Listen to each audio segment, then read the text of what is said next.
Mais uma vez, cumprimento os nossos espectadores, bem-vindos ao programa Duelo de Ideias, sempre com temas mediáticos, basicamente.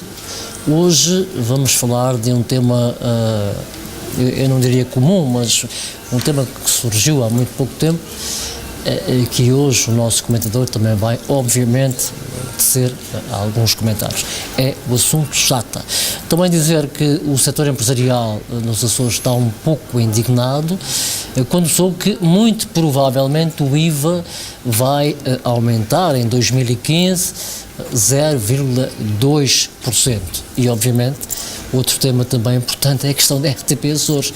O que fazer com a rádio e com a televisão dos Açores? Carlos Melo Bento, vou começar pela questão da SAT. Demissão do Presidente, vai ser eleito novo Presidente, o ex-Presidente não teceu nenhum comentário. O que se passa na SAT? Bom, eu estou numa situação muito difícil, porque, como sabem, eu sou Presidente do Conselho Fiscal da SATA, não é? E não posso, portanto, debater em público assuntos internos da companhia. A gente pode analisar a situação na SATA relativamente a duas coisas concretas, não é? Que se sabe, uma é composta pelas greves e consequência das greves dos pilotos no funcionamento e na parte financeira da SATA, não é? Que não é brincadeira, é um setor muito importante e que, em certa medida, ata às mãos de quem tem que decidir. A greve implicou perda de rendimentos da SATA, implicou aumento de despesas porque a administração cedeu. Como sabe, a SATA pertence apenas a um acionista, que é a Região Autónoma dos Açores. E, consequentemente, é o dono da companhia. Como antigamente era a Casa Bem Saúde, agora é o Governo Regional. Portanto, isso limita um pouco a missão de quem está na SATA. Mas foi por causa disso que houve a demissão? O Presidente pediu a demissão? Não se sabe ainda, nem se vai saber nunca inteiramente o que é que se passou, não é? Nem quais são as intenções do proprietário, não é? da região autónoma. Há de se saber alguma coisa. Isso é público, isso que eu acabei de dizer é público, portanto não são factos que eu tenha conhecimento pelo exercício da função de Presidente do Conselho Fiscal, portanto qualquer pessoa pode falar nisso, não é? Porque se sabe. E a outra circunstância é a admissão do professor Dr. António Gomes de Menezes, que é um homem que é doutorado exatamente na América, numa grande universidade americana, exatamente na área da exploração das companhias de aviação comercial. É um homem extraordinariamente inteligente, muito hábil, leal na colaboração com os outros órgãos da SATA, e certamente terá sido leal com o dono. Há muita gente que fala que sai em ruptura, verdade? Isso nós não sabemos, não? Quer dizer, isso é tudo especulação, sabe-se lá se é ruptura, se não é, certamente que se ele... Para sair alguma coisa aconteceu. Para sair alguma coisa aconteceu, ou da vida dele ou da vida da companhia, ou as duas coisas, não se sabe. Não? A verdade é que um professor universitário que gere uma companhia de direito, quase direito público, portanto, uma companhia de capitais públicos, que é a expressão mais correta de se definir a SATA, não ia tomar uma atitude dessas sem ter ponderado e evidentemente também a administração pública não ia aceitar a demissão se não houvesse também argumentos de um lado ou outro. Neste momento isso está em banho-maria, ninguém quis falar, não é? Em certa medida, também para não macaquear os escândalos que noutras partes do país acontecem e que não beneficiam nada nem ninguém, não é? Aqui nos Açores as coisas sempre tiveram uma educação a rodear tudo aquilo que se faz.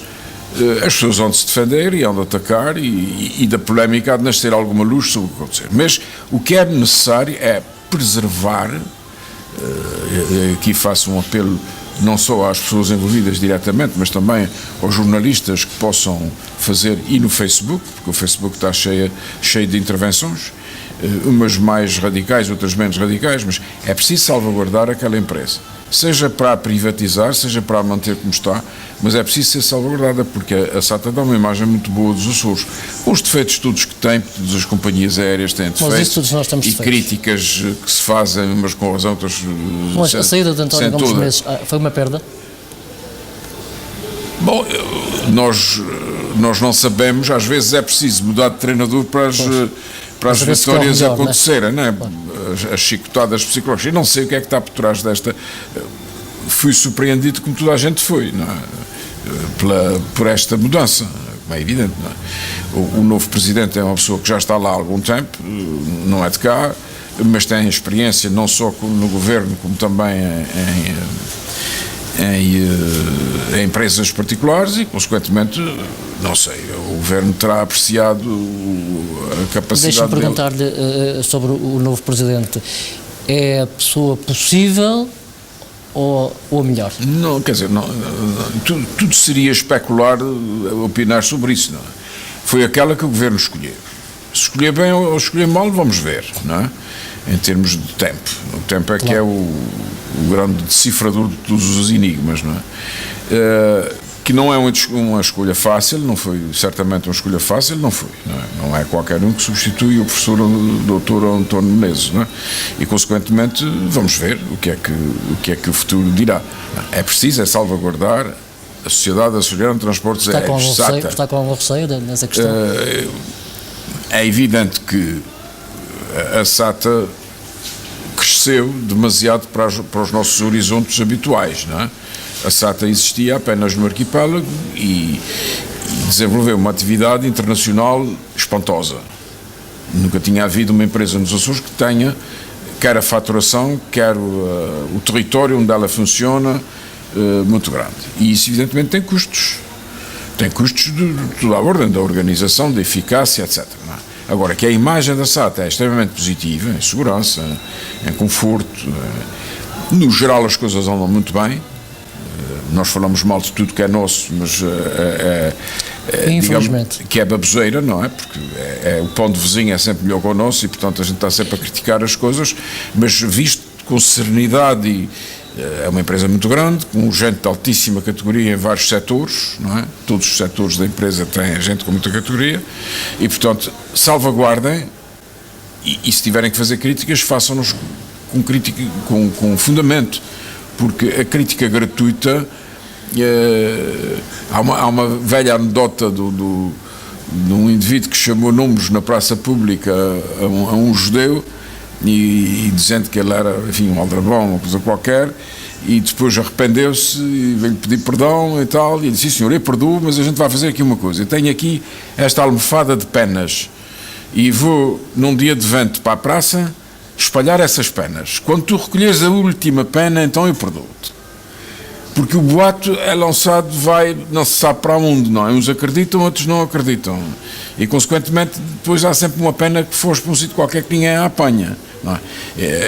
E portanto, se as pessoas tiverem cautela, porque é o nosso património empresarial que está em causa, e se houvesse um roubo, um crime metido lá dentro, que se criticassem e que se castigassem os criminosos. Agora, se é apenas uma luta de critérios, façamos, como diziam os latinos, modus in rebus, fazer a coisa como deve ser, sem radicalismos e com inteligência e ponderação. É o que se pede neste momento, não é? E vamos ver se as coisas melhoram. Antes de avançarmos para o próximo tema, ainda no âmbito desta questão da SATA, o Governo vem dizendo há muito tempo que a SATA é para servir os Açores e os açorianos. Agora, há outra questão. O preço das passagens continua da mesma forma que era há uns anos esta parte, isto é, alto. Há muitos açorianos que não conhecem todas as ilhas. Sim, mas a administração cessante do professor doutor António Gomes de Menezes criou nas internets, passagens baratíssimas, que, enfim, todas as pessoas utilizam, quer dizer, criou-se, dentro daquilo que era possível, uma série de alternativas para ocupar as naves e as aeronaves e ao mesmo tempo satisfazer. Agora, uma empresa que tem os custos fixos que a SATA tem como qualquer companhia de aviação, daquela dimensão, e até mais pequenas, com a gasolina a aumentar, com o pessoal a exigir aumentos que estão-se nas tintas, se há ou não há crise, a crise é para os outros, não é para eles.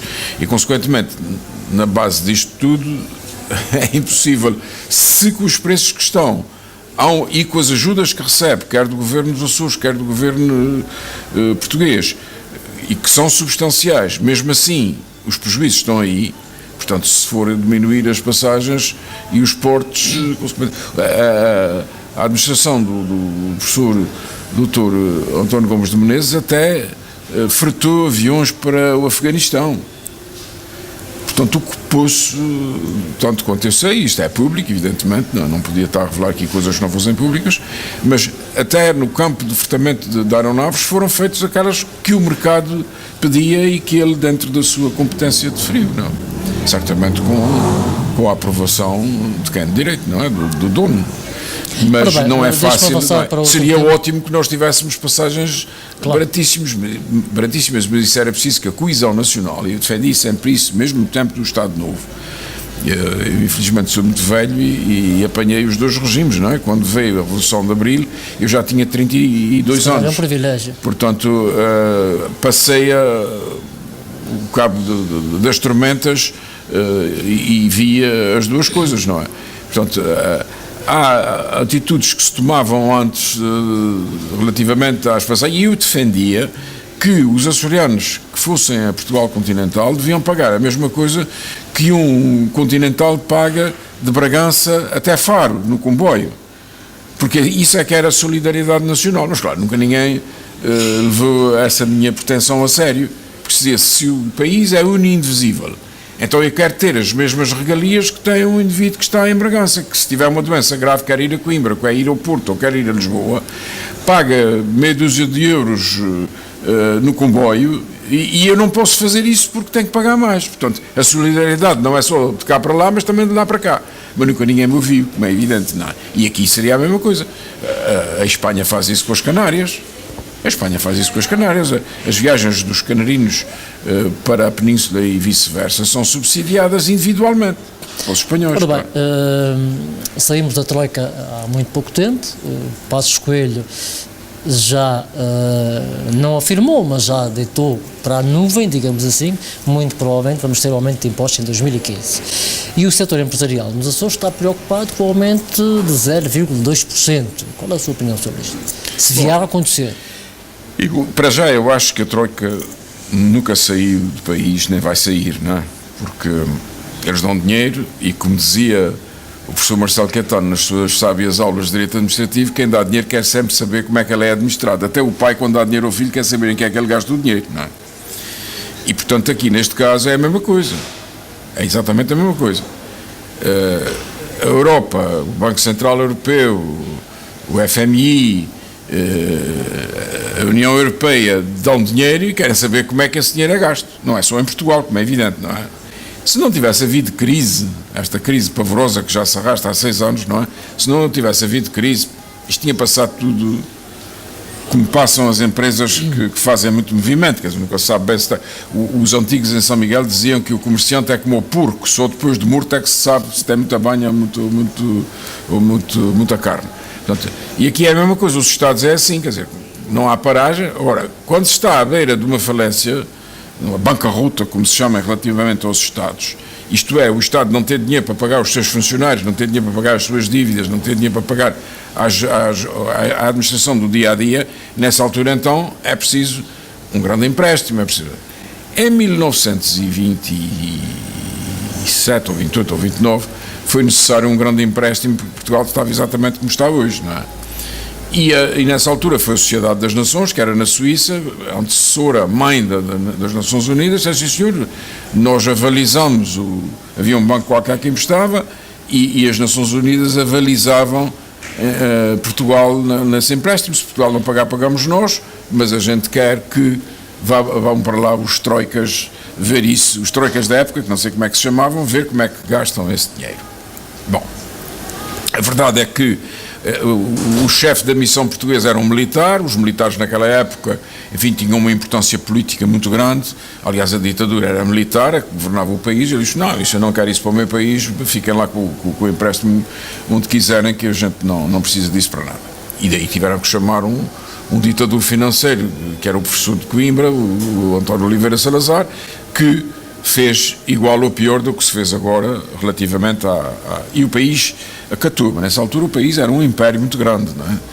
Podia ir buscar aqui, tirar acolá, fazia uma série de ginásticas que hoje não pode fazer. Bom, eu não tenho a certeza, porque não tenho confiança nenhuma nos governantes portugueses, digo isto com toda... Gosto muito deles, serão talvez até melhores que os outros dos outros países, mas não tenho confiança neles porque, infelizmente, as grandes competências deste país não estão no governo. Conseguiram... Mas aí está uma questão importante. Não estão no governo porquê? Ora, cá está. Enxovalharam de tal maneira os políticos que as pessoas sérias e competentes e que têm a sua vida estável e garantida com a sua sabedoria e com a sua profissão, não se querem meter nisso. Não se querem preocupar. Não é preocupar, preocupados estão eles todos, que eles também sofreram com a coisa. Não querem é ir para o autêntico cadafalso que é o exercer uma missão política neste país. A pessoa vai para governante, para ministro ou para qualquer coisa, a vida privada dele é vasculhada, a vida pública dele é vasculhada, mesmo que ele não tenha feito nada, a oposição atira-se a ele como gato a bofe e cão a buço, e a pessoa fica esfrangalhada e até nem sei como é que eles aguentam isso. Resultado, as grandes competências que este país tem, e tem, eu fui aluno da Universidade de Lisboa, sei o que é que estou dizendo, este país tem cérebros tão bons como os melhores que existem para este mundo fora, não estão para se deixarem enxovalhar nesta política. A política portuguesa tem que entrar dentro dos eixos da contenção. A oposição não pode criticar por criticar, nem pode fazer uma anarquia, transformar o Parlamento e os jornais e a comunicação social através que os políticos usam e são usados por ela, numa anarquia autêntica contra os políticos. O político hoje é um ser que não é credível, é um mentiroso, é um aldrabão, é um gatuno, é isto, é aquilo, aquilo outro. Isso não é verdade. E porque as pessoas que vão para lá têm esse labéu, os competentes afastam-se. Mas porquê que o povo pensa isso? Mas é porque a opinião que se publica, infelizmente, faz a opinião pública. Se calhar alguns políticos já deram maus exemplos. Alguns, mas não se pode generalizar, não é? Não se pode generalizar. Lá porque há um advogado que é ladrão, não são todos ladrões. Lá porque um médico é um assassino, não são todos assassinos, e por aí fora, não é? Portanto, nós temos as pessoas que escrevem, as pessoas que falam, as pessoas que intervêm, as pessoas que publicam, porque há coisas que não se deviam publicar, mas para vender, para ganhar audiência, publica-se tudo, enxovalha uma coisa que é preciosa, não é? Vamos dar um exemplo de uma família, em que no jornal... Eu estou a lembrar do professor Vítor Gaspar, por exemplo, que foi enxovalhado, não foi... Pronto, ele coitado veio no mal... Mas não é com o Vítor Gaspar que isso começa. Sim. Isso começa no dia 26 de abril de 1974. Por razões políticas, por razões pessoais, por razões económicas, por todas as razões que possa imaginar, a pessoa que está no poder é enxovalhada até às últimas consequências. E nós estamos a bater no que é nosso. E a roupa suja lava-se em casa, não é? Estas coisas que se dizem dos nossos políticos nos jornais são lidas pelos estrangeiros. Devem fazer uma imagem linda a nosso respeito. Mas o que eu queria dizer, no fundo, é isto. Eu penso que os nossos governantes não sabem quanto é a dívida portuguesa, penso que os nossos governantes não sabem quanto é que gastamos, nem quanto é que ganhamos. Então diga-me uma coisa. Porque, se soubessem, eram mais prudentes nas afirmações que fazem. Não só relativamente aos gastos, como aos impostos. Percebe? Porque os portugueses não são diferentes dos outros, há uma economia paralela que penso que é monstruosa, porque as pessoas, como não acreditam nos políticos, fogem com o seu património à alçada de político. O Estado só apanha aquilo que pode, não é aquilo que tem direito. E, consequentemente, há uma economia clandestina que vai impedindo de haver pancadarias e zaragatas no país, porque a pessoa faz uma reclamação, mas sabe que não tem inteiramente razão. E o Estado, os governantes, fazem blefe relativamente com isso e enfiam a faca até o doente gritar, não é? Isto é tudo muito engraçado, tem dado certo durante estes 5 anos até agora, não houve uma revolta, não houve assassinatos políticos, não houve nada disso, mas nós estamos no fio da navalha. De repente pode haver um disparate desses. Ora, vai haver aumento de impostos? Eu creio que sim. Eu creio que sim. Os impostos portugueses até nem são os mais altos do mundo, nem da Europa. E aquilo que se distribui, o chamado Estado Social, é altamente dispendioso, embora se diga que, enfim, que a verba é quase insignificante, mas não é. Tudo tem significado, quer dizer, miolinhos são pão, como se diz em São Miguel, não é? E, consequentemente, parece-me, há 2 ditados em São Miguel que eu gosto muito. Um é esse, miolinhos são pão, e o outro é, o dinheiro procura o dono. A gente dá a um indivíduo uma mina de ouro, passados X tempo ele está arruinado e o dinheiro já está no dono outra vez. O dinheiro procura o dono. E isso é engraçado, porque há pessoas que não sabem gerir o dinheiro. Mas isso é outro problema. Isto veio a propósito, mas não ou despropósito. Não. O que me parece aqui é que o Estado não sabe o que é que precisa. O Estado, eles estão cautelados. Falam numa almofada. Eu me ver bem. Porque todos nós temos uma almofadazinha, ou tentamos ter uma almofadazinha para uma agonia, para uma doença, para um desemprego, para uma coisa qualquer, temos uma almofadazinha. Se o Estado, ao que dizem, tem uma almofada de 20 mil milhões, eu acho ótimo. Aguenta só um ano, não interessa, mas um ano é muito tempo para o Estado. E se temos essa almofada, então façam as coisas com critério, contratem os melhores treinadores do mundo em questões fiscais e olha como se fazem com o futebol, não é? Em vez de gastarem milhões com o futebol, gastem com os treinadores do fisco e da administração e ponham lá os melhores a ver o que é que efetivamente é necessário e tal. O meu palpite é que o Estado vai aumentar os impostos, e não é só no IRS. Bom, disse uma afirmação há bocadinho, penso que é importante em relação à Assembleia, aos políticos, que nós em Portugal temos muitos cérebros que não estão na política, porque já foram enxovalhados e porque não... Enfim, isso acontece a mesma coisa aqui nos Açores. Claro. Então quer dizer que nós não temos na Assembleia Legislativa os melhores políticos? Claro que não. Até porque, vamos lá ver, esta técnica criada pela legislação eleitoral existente aqui, que é igual à do continente e da Madeira, de se votar em partidos e não em pessoas, os eleitores, quando vão votar para os deputados Pois votam em partidos, não é? Na ilha de Santa Maria ou no Curvo ou em São Miguel, não votam nos deputados que estão na lista, nem querem saber quem é a lista. Isto dá muito trabalho. Se fossem jogadores de futebol, sabiam aquilo tudo. Mas como não são jogadores de futebol, eles não querem saber. Votaram no Vasco Cordeiro, na Berta Cabral, no Artur Lima, foi no que eles votaram.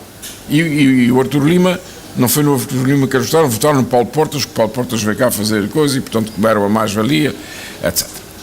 Agora, este sistema não pode perdurar. Tem que haver, para melhorar a composição, até pode ser que resulte a mesma coisa. Eu não estou a discutir, não estou a dizer que os que estão lá são os piores. Estou a dizer é que o Sr. António, o Sr. Francisco, o Sr. Joaquim, se foram eleitos pelo povo, o povo quer e assume a responsabilidade de ter escolhido aqueles indivíduos. Porque, neste caso, quem assume a responsabilidade da escolha daqueles indivíduos são os partidos. Portanto, os líderes partidários é que escolheram os dirigentes políticos que queriam como candidatos. E depois vamos fazer campanha para o cabeça de todos, não é? Que é o Presidente Vasco Cordeiro, ou o Presidente Berta Cabral, ou o Dr. Artur Lima, enfim, os 3 mais importantes, e o que pegar, pegou, se não pegar, paciência. Mas depois, quem vai para a Assembleia, às vezes nem sequer é o cabeça de lista do partido do governo, há alguns que vão para o governo já não podem ser deputados. Outros membros da equipe. Há outros que não estão para perder tempo. Pois, mas eu lancei-lhe, porque o tempo está a passar, eu lancei-lhe esse repto, que era para o terceiro e último tema, a questão da RTP Açores, que, ao que parece, inicialmente não havia consenso entre todos os deputados dos partidos. O que fazer a RTP Açores e à rádio, à televisão, o que fazer, seguir a República, contrapor, qual é a sua ideia? Bom, eu tenho uma ideia muito pessoal sobre a administração da RTP Açores. Eu acho que devia ser uma empresa pública regional como é a EDA. Custa aquilo que tiver que custar, ou então uma empresa privada que concorre, uma empreitada de administrar aquilo, contra o pagamento de uma determinada quantia. Claro que o Governo Central, como também usa a RTP Açores, a sua máquina, para os seus interesses, também há de entrar com algum, não é? Tal e qual como, enfim, as coisas do Estado que são pagas pelo Estado Central. A RTP Açores, enfim, também sou do tempo, cá está a história de ser muito velho, eu sou do tempo em que não havia televisão nos Açores. Havia um canal na base, que era uma coisa de circuito interno, que enfim, vivia com os enlatados e que as pessoas que trabalhavam na base viam a televisão. Mas fora disso, apanhavam-se uns gatafunhos das Canárias, mas não havia televisão. Com a vinda da televisão e com vamos fazer justiça, com a interferência de Mota Amaral e de grandes elementos da televisão que estiveram à frente dela naquele período, projetaram pela primeira vez aos açorianos a imagem dos Açores. A maior parte dos açorianos de São Miguel não tinha, a maior parte não conhecia mais nenhuma ilha. E isso que era aplicável em São Miguel era aplicável a quase todas as outras ilhas. Aquelas que se vêem, o Pico Faial de São Jorge, tudo bem, ali há muita ligação marítima e não precisavam de aviões para nada, mas a maior parte das pessoas não se conhecia, os açorianos não se conheciam. E foi a RTP Açores que iniciou essa tarefa fantástica de dar a conhecer os Açores aos açorianos. Aqui, nas diásporas, em Portugal continental, em todo lado. E gerou, digamos, o estrume, desculpem usar essa expressão, onde a árvore da autonomia cresceu. Porque nós apercebemos que os açorianos viviam todos com os mesmos problemas. As mesmas faltas. Não havia hospitais, não havia escolas, não havia portos, não havia nada, em todas as ilhas. E as que tinham pouco e mal. E isso estava à vista, não se podia esconder, não é? As imagens apareciam, não havia satélites nessa altura, as bobinas andavam de avião para cá e para lá, e portanto nós passámos a ficar espantados com as notícias que nos chegavam em Catadupa às nossas casas. Pior do que isso, começámos a ver que em Portugal continental também havia miséria como aqui. Nos interiores, nas beiras, nos estradas dos montes, enfim, nos pescadores, era tudo igual. Mais coisa, menos coisa, só a elite de Lisboa e os grandes milionários do Porto é que viviam um pouco diferente e melhor do que nós, porque o resto do país era a mesma coisa. Portanto, isso deu-nos uma consciência interna e uma consciência externa. Era, durante alguns anos, o único canal que existia. E, portanto, se nós queríamos ver televisão, tínhamos que ver a RTP Açores. E, consequentemente, quem mandasse na RTP Açores, mandava nos Açores. Mota Amaral nunca largou aquilo da mão, pagou. Foi a parte perversa da influência política. A RTP Açores, Mota Amaral aparecia todos os dias, várias vezes. Portanto, o Presidente do Governo, não era o Mota Amaral, nem interessa, podia ser outra pessoa qualquer, aparecia várias vezes, no mesmo dia, em vários sítios, em várias ilhas.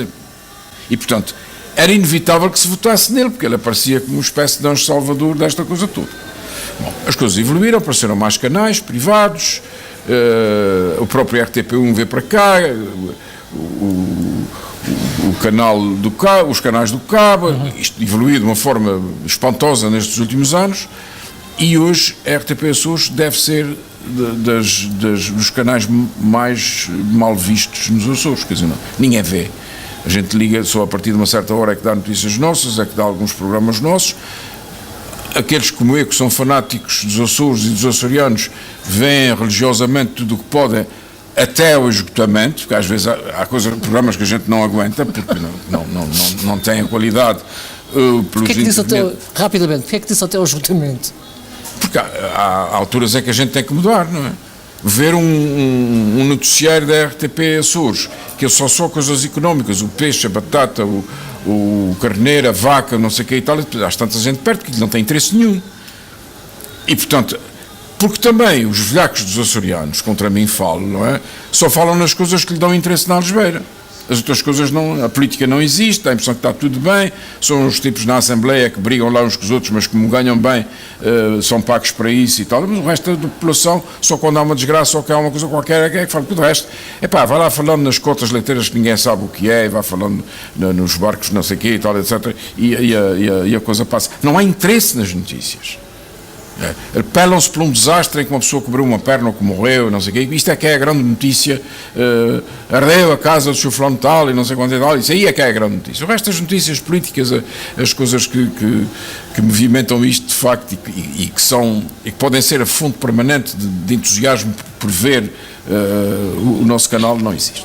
E, portanto, a solução, os partidos têm que se organizar de maneira a aceitarem encargos, temos que pagar, no momento em que a gente deixou de pagar, deixámos de mandar, a televisão tem que ser mandada ou por capitalistas nossos ou pela região autónoma dos Açores, de maneira a condicionar, a obrigar o serviço público da televisão a dar notícias sobre nós, notícias, não são porcarias que dão vontade de dormir, notícias, coisas novas, coisas interessantes. Há tanta gente. A qualidade técnica daqueles meninos que trabalham ali é muito elevada. Se não fazem mais é porque não deixam. Portanto, há qualquer coisa aqui que não está bem, não é? Mas pronto, claro. De qualquer das maneiras, a solução tem que passar pela RTP. Este é um tema que nós vamos ter que continuar no outro programa, porque estamos mesmo a acabar. Vamos aos livros. Vamos aos livros. Ora bem, eu hoje tenho aqui um repousado que encontrei em Lisboa, no Alfarrabista. Eu já falei sobre este livro aqui no programa, que é As Cartas de Fernando Pessoa a Armando Cortes Rodrigues. Armando Cortes Rodrigues foi meu professor de francês, calcula, é um grande poeta açoriano que escreveu com o Fernando Pessoa para o Orfeu, uma revista que ele publicou durante muito pouco tempo e trocou com o Armando Cortes Rodrigues imensas cartas interessantíssimas de que fala nele e fala na sua obra. Eu não resisto à tentação de ler aqui um poema do Fernando Pessoa. O Fernando Pessoa, do lado da mãe, ele é de origem terceirense, dos rebelos da Terceira, mas rebelos que vieram de São Miguel. Está aqui no livro, não fui eu que inventei isto, é do Joel Serrão, ele é que diz isso. E então, portanto, metade do Fernando Pessoa é açoriana. Tinha que ser, não é? Maluco. Vou contar aqui uma história que se passou com o Antero de Quental. O Antero de Quental uma vez foi visitar o Algarve o seu amigo escritor e tal, e bateu à porta e a empregada disse: faz favor, eu já vou falar com o doutor e tal, mas quem é o que devo anunciar? Como? Quem é o senhor? E eu disse: eu sei lá quem sou. Sei lá quem sou. E a pobre senhora foi lá dentro e disse: oh, doutor, está ali um senhor, diz que não sabe quem é. Isso é Antero de Quental, manda entrar. Não é? Portanto, o Pessoa é um pouco isto também, quer dizer, é esta loucura açoriana em que a gente... E tem enfim, são 4 versos que eu leio. Claro, isto é um gigante da literatura e do pensamento mundial, Fernando Pessoa. Não sou nada, nunca serei nada, não posso querer ser nada. À parte isso, tenho em mim todos os sonhos do mundo. Isso é uma maravilha. Fernando Pessoa. Bom, eu hoje recebi oferta do Luís Miguel Rodrigues Martins deste livro Luzes e as Trevas. É um livro sobre os grandes empreendimentos da iluminação na Ilha de São Miguel de 1880 a 1920.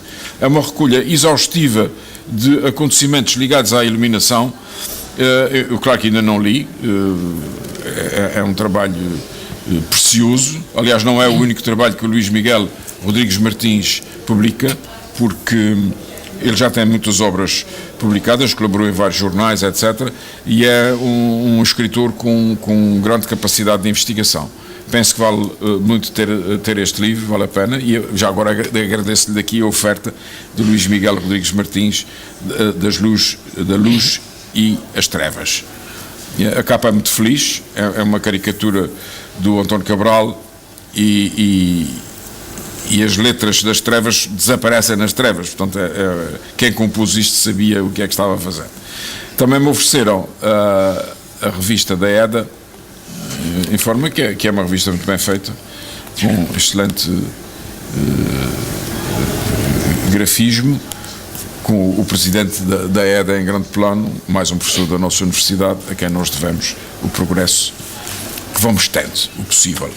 Muito bem, não sei se repararam, o nosso comentador, quando estava a mostrar este livro, também mostrou o indicador. O indicador quer dizer do bilhete da SAT, que viajou há muito pouco tempo, um tema que nós tratamos aqui hoje. Ora, muito bem, em relação à RTP hoje vamos continuar na próxima emissão, até porque é um tema rigoroso, que carece de muitos comentários e muitas palavras. Espero que tenham gostado desta edição. Para a semana voltamos. Até lá.